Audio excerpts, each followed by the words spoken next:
Day 33, only 7 days left. Challenges in front of yourself. When you put a challenge in front of yourself and you attack it, that's when you find inspiration. Repetition every day. Stay hard.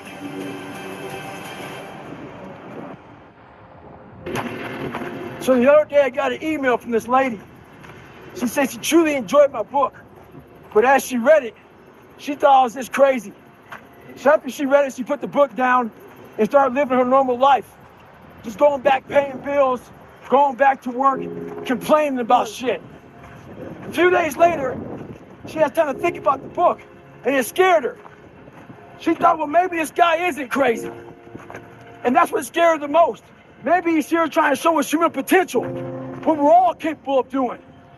A lot of people like to put titles on other people who are doing extraordinary things. It makes them feel better about themselves. Gives them a get out of jail free card. I'm not crazy, I'm just not like you. In sports, there's a thing out there called load management. A lot of us like to load manage our lives. When you do that, you're gonna find yourself right at normal. Get off that, stay hard. With success in life comes more haters. Don't make them hurt your feelings. Use them for fuel. Use them for energy. In times of need, put them on mental Rolodex in your mind. And when you don't want to do shit, roll through your brain. Pull up that person who said you couldn't do something. You weren't fast enough, good enough, smart enough. Use it for energy. Instead of killing them with kindness, torture them with success. In life, we have to continue pushing past the odds. Use everything this world has to give you for fuel. Stay hard. And anybody, not just Navy SEALs, but anybody that can accomplish anything that is hard. The only separator is that they really want to be there. There's some people that get inspired, and that inspiration moves them to try to do something. But the inspiration is very high right now in this nice environment. We're in a nice environment. I watch a movie about some badasses, you're inspired. But the second you're not in this environment and you're actually doing what inspired you, that suck factor is now real. You're now there. And only those people who have been there a million times in their minds and have lived in that water and have suffered a million times and realize my legs may break, my knee may break, my bones will hurt. I will be the coldest I've been in my life. I will be miserable. And accept that. When you get in a horrible situation in life, your mind immediately says, everybody does, even if you want to be there. But it starts to have all these different questions in your mind in that 1 second. And it says, okay, why are you here? Why you do this? Why this? Why that? And then you start to say to yourself, if you don't want to be there that bad, I have a beautiful life. I'm not going to break my body up to do this. Your mind starts to say, yeah, this is stupid. But if you are already knowing that this is going to happen to you, you have all the answers to these questions that your mind starts to give you when you're in suffer mode. Try to be 10% better than you were last week. So if you're running 30 miles a week, run 33. If you're swimming 500 meters, swim 550.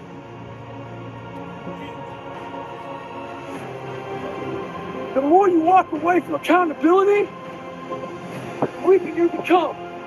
Find yourself in the grip of life. You can't find yourself by doing nothing. So there's a lot of pockets of weakness nowadays. And we try to fill those pockets with lies. I did it for many years. So I'm out here in Colorado for a conference. And I go to the gym and this trainer calls me over to talk to this group of people he's training. He says, hey man, what are you doing out here? So I tell him, he says, what kind of workouts are you doing? I said, well, one workout I'm doing, I'm climbing this mountain, 3,000 feet in 3 miles. But I do that every day. So the next day I'm out looking for him. Didn't see him. A couple days later, looking for him. Didn't see him. So here I am on the mountain again, climbing it. And there's a gondola that takes you up, takes you down. I'm going up it. I see a gondola, we're about 5 minutes from the top. I look up at the gondola, I see him, face pressed up against the window, looking at me, our eyes meet. Don't talk about it, be about it. Practice what you preach. Stay hard.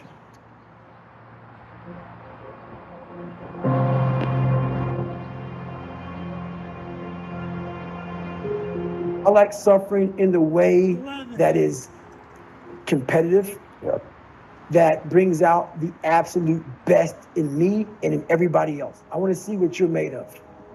I want to see almost like the Colosseum in Rome. You can't do it by writing a paper.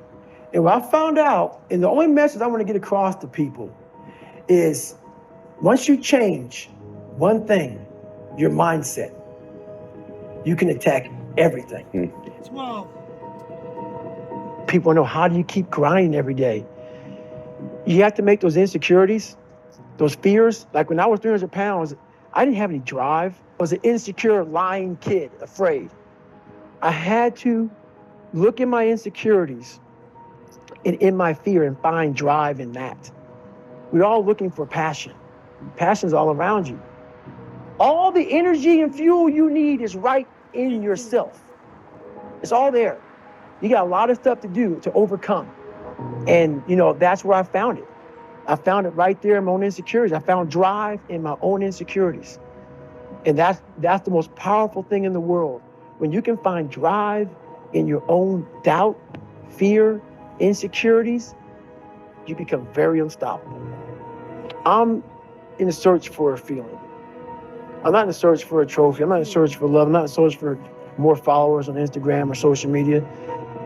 When I started this journey years ago, and I realized that I'm going to be somebody, and I'm searching for a feeling of true victory for myself, and only myself. The second I shut out the whole world and realized that one thing, that I am in this world alone. I'm fighting this race by myself, weakest person on the planet Earth. My goal in life was to, in my mind, believe I'm the hardest man alive. And that's why the whole thing is can't hurt me. That's what it's about.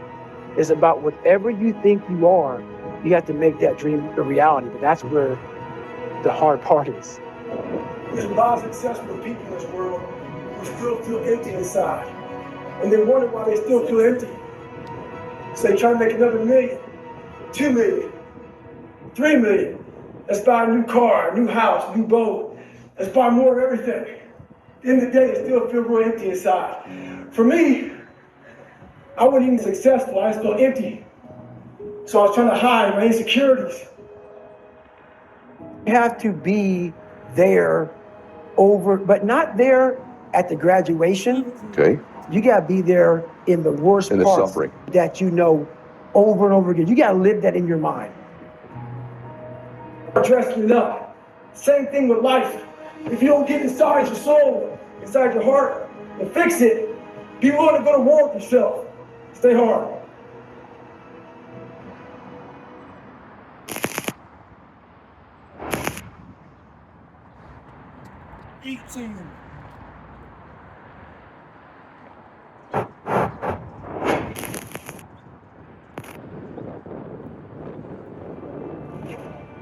I was such in a dungeon in my life, and I feel like I was such in a hole with nowhere to go, with so many issues and so many things to climb over and overcome. But the thing about it is, we all have the ability to come from nothing to something. I was 300 pounds, and my goal was to be a Navy SEAL. Impossible goal.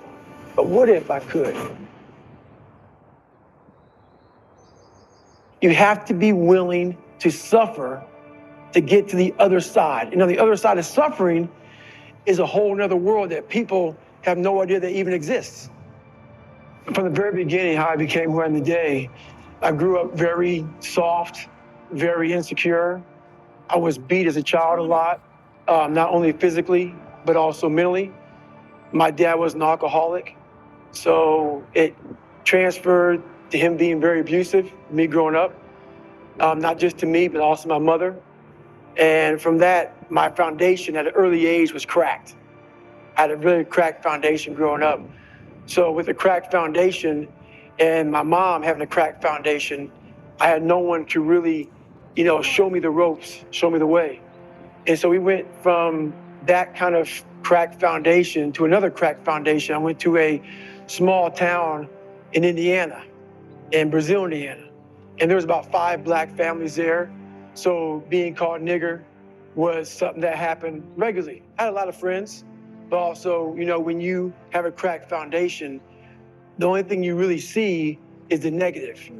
You don't see a lot of people that like you. All you see is the people that don't like you. So that cracked foundation just kept on getting more and more cracked. And throughout the years, I developed a stutter, had a lot of issues with people, social anxiety. I copied all through school. I had learning disability, so I cheated a lot going through school. So my foundation continued to get cracked. And when you get to that point in your life and no one is there to really help you out, you have to figure some things out. So what made me who I am today is basically that cracked foundation and not liking it. So I had to learn how to mend that cracked foundation alone. And what happens is you have to really develop a lot of mental toughness. But to me, mental toughness wasn't enough. I had to really develop a calloused mind. So I had a victim mentality. I was a victim. Everybody messed my life up. My dad, society, my mom, whatever it may be, I was dealt a bad hand.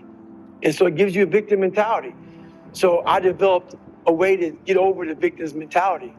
And it was through callousing your mind. So I was literally callousing over the victim's mentality through outworking all my faults. So I developed a work ethic that became known as, what it is now.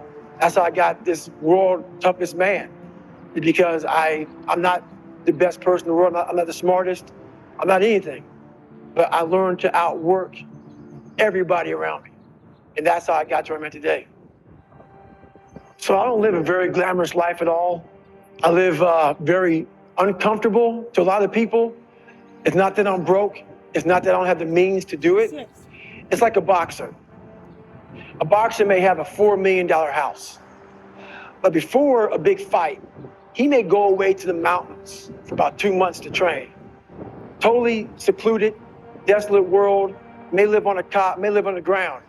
What that boxer's doing is he's trying to form his mentality. He's trying to get that mentality to a very animalistic state. So when he goes inside that ring, his mentality is ready to do whatever it takes to win that boxing match. So what I realized from my foundation growing up was I had a very soft mind. And I live that way now, like that boxer training for that big fight. I live that way all the time. So I'm always sharpening my sword. And how I sharpen my sword is I have a mentality of my refrigerator is never full. I've never arrived. And every time I get close to the top of a mountain, I fall back down on purpose. I believe that true growth is at scratch. Starting from scratch is true growth. You have to have friction in your life. There has to be friction in your life for you to be able to move forward. So many people call me the hardest man on the planet. I got to that point from having a never-ending work ethic. So if you want anything in life, a lot of people, we live in a society right now where mediocrity is often rewarded. Like mediocrity is almost the standard. And for me, if you live that way, that's where you could be at. So let's say you have 10 people. You have 10 people and all of them are mediocre. And you beat those 10 people in a race or at work, whatever it may be. You're really still mediocre. What we do in life is we set our standards to everybody else. What we do in life is we look at what someone did before us. We look at a standard. I don't look at anybody's standard. I set my own standard. And how I became this, whatever people call the hardest man on the planet, is I literally set my own standards. I started to reinvent the wheel for myself. I didn't follow the crowd. Whatever the crowd was doing, I didn't follow them. I did what I had to do to get where I had to go. And in doing that, that's where true growth is finding yourself. I'm not trying to be like Michael Jordan or be like Tiger Woods or anybody else. I'm trying to be like David Goggins. And through that, you can find out what you're made of. And you are trying to conquer yourself. And that's how I got this title. My advice to people who are going through hard times, a lot of people know my story. I come from a very, very, very humble beginning. You have to be open with that. Like, for instance, social media. A lot of people are on social media, and what they do is they show you the best side of them.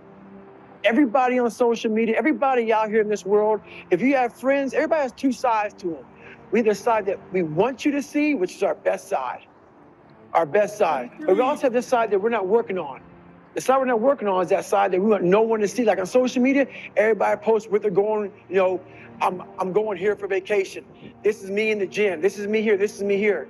What I do is I post my bad side. I let everybody know I'm this, I'm this, I'm this. I have to work on all these things. It's okay. So the first thing is you got to accept the fact that everybody judging you, you judging yourself, it is okay to be fucked up. It's okay to not be exactly like everybody else. It's not, you know, it's okay to not follow the crowd. So that's the one thing I would tell people is don't worry about what everybody else is doing. Worry about what you're doing.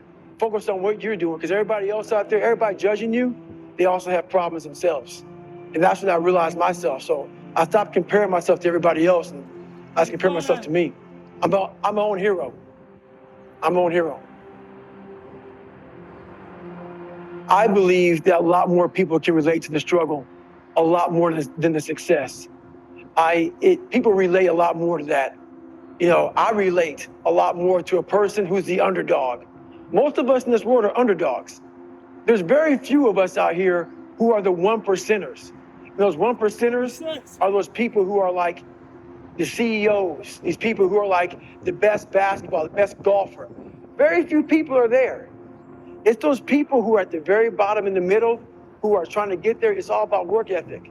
So everybody likes the underdog. That's why that whole Rocky story, everybody loves a Rocky story. But the thing about it is, to develop that Rocky story, you gotta work your ass off. And not many people are willing to do that part of it.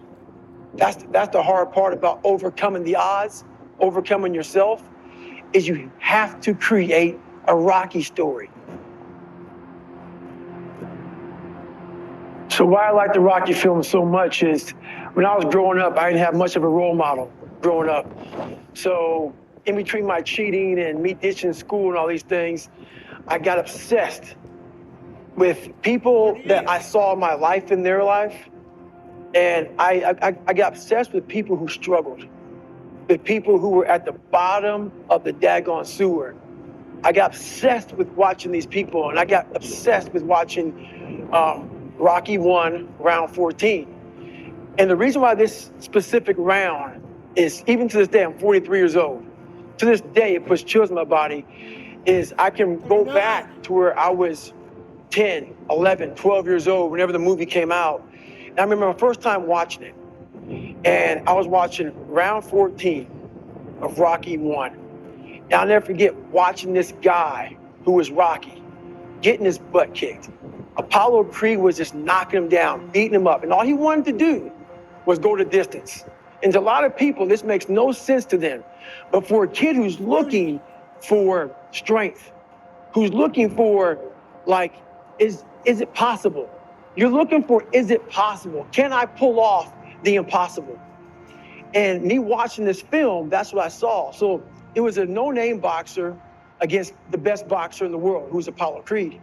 And I watched this guy in the ring, who's Rocky, just getting his butt kicked, falling down, getting up. In the 14th round, Apollo is like just killing this guy. But also Apollo's tired. He's extremely tired. But Apollo knocks him down in the 14th round for like the 30th time. And even Rocky's coach, Mickey, is telling Rocky to stay down. And Apollo turns around. He turns around, he thinks that he got this guy. He thinks he beat him. He thinks he finally took this guy out. This guy who's kept coming at him and coming at him and coming at him. Apollo Creed turns around, puts his arms in the air. He turns his back to Rocky, just assuming he's down. I got him.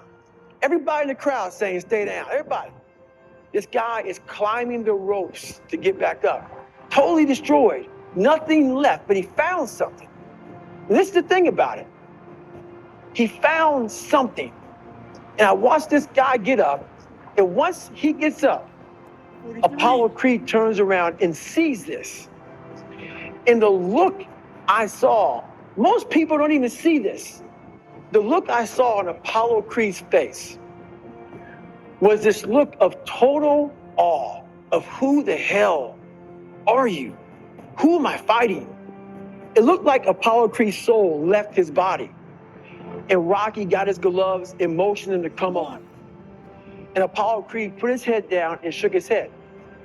Why that scene resonates with me so much was I was such in a dungeon in my life, and I felt like I was such in a hole with nowhere to go, with so many issues and so many things to climb over and overcome on my own. I wanted every obstacle and every person that ever doubted me to look like Apollo Creed. 45. I wanted the people, whoever it was, people, obstacles, whatever, to look at me like this guy's gonna continue coming after me. I wanted what Rocky had. This ability to keep getting up. I don't care if I win. I don't care if I'm the best. It's not about being the hardest man in the world. I just want to keep coming after you. So through years and years and years of visualizing 46. that scene of that guy just getting up, it's just a movie to some people.